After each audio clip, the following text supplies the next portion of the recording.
future of universities. The first future aspect of universities has increasingly already come to pass, but it still has a ways to go. And that is that universities are becoming more decentralized as they become more online based. So, you have Udemy, which has 30 million students, I believe, so far, something like that.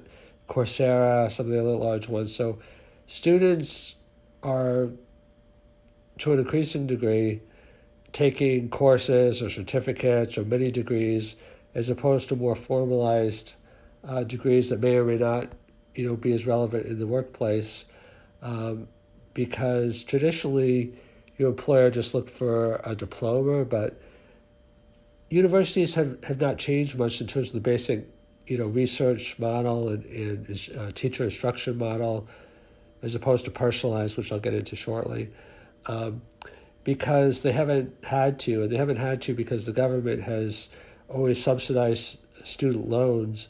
So I don't remember the exact figure. I think it might have been $1.5 trillion now of student loans. I mean, as long as students were willing to keep coming, and the government was willing to do student loans, the universities could do pretty much whatever they want. I mean, they did have to compete with each other, but if they all have the same basic model, it's almost like a form of collusion.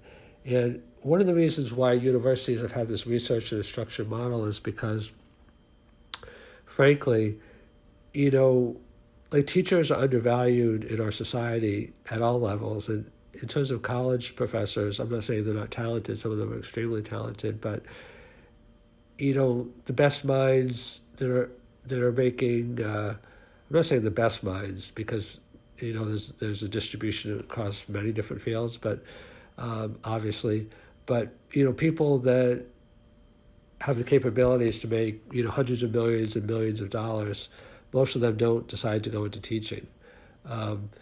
So there's more of like an esoteric, erudite. I'm trying to search for the best words and do it properly. Aspect to, there's a saying which is not entirely true, but it's not entirely untrue, that says, if you can't do, teach.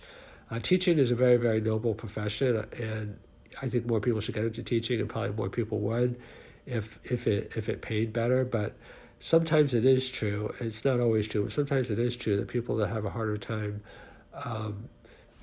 making the highest level of income, outside of academia, choose academia because it's very protected. Like in the real world, it's easy to get fired. In academia, you could get fired, but it's much more difficult because it's kind of like it's okay to be eccentric in academia. It's okay to be like a little bit aloof. And I'm not saying that professors don't have amazing social skills. I mean, some of them are super, super, super, super amazing. I don't want this to be a controversial video. I just want to talk about some of the trends of universities and why things may have gone the path that they have so far. So things will be more online because students are starting to question whether education is working for them. Like, you still make more money, graduating high school than not graduating high school. You still make more money with some college than no college. You still make more money in a lifetime with a college degree than no college degree. You still make more money with a graduate degree than just a college degree. But there's too many anomalies. Like, there's too many people that have college degrees that are driving cabs or working in service jobs or retail that don't pay that much. It's making people question, do I want to be $100,000 in debt? And still have my prospects for a job be marginal. So colleges are going to have to force to become more job oriented, which means they're going to have to hire faculty that come more from industry or that come more from. I'm not saying everything is going to turn into a trade school, and one of the reasons why I won't totally turn into a trade school is because AI is going to wipe out all the jobs that are routinized. Like, education has tended to be routinized, like memorization, and but anything that could just be memorized or routinized, AI is going to be able to do pretty well. So college is going to have to teach the skills that can't be routinized, such as creativity, such as uh, such as such as reason, analytical thinking, because computers have a hard time with that. Computers are really good uh, at like mass calculations and coming up with all possibilities and learning games like chess or Go, but they're very poor at like understanding basic things about the world and how things are related to each other and basic human experiences. So those skills will always be valuable. But increasingly as well, colleges will have to focus more on personalization. And there's a couple of reasons for that. One is that, the instructor model has basically, the instructor driven model, with memorization has stood the test of time for years, because colleges have focused not only on the skills and interests of the faculty and administrators over students in terms of lack of personalization, but also education at all levels has been geared to make students good employees. That's why they don't teach like a lot of life skills, like how to handle money. You're not supposed to talk about money in school. They don't talk about relationships. They don't talk about marriage. They don't talk about parenting.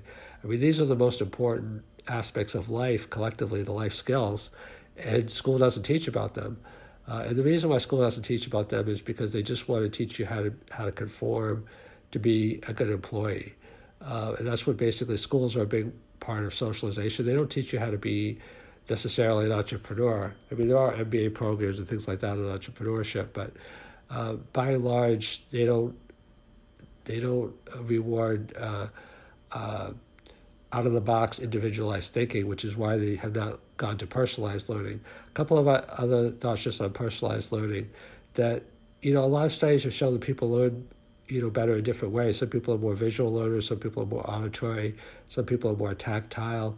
So in order to really teach people optimally in the future, especially as things get more competitive, education is going to have to be more personalized. So instructors and administrators are going to have to, learn additional skills to, help students in a more personalized way.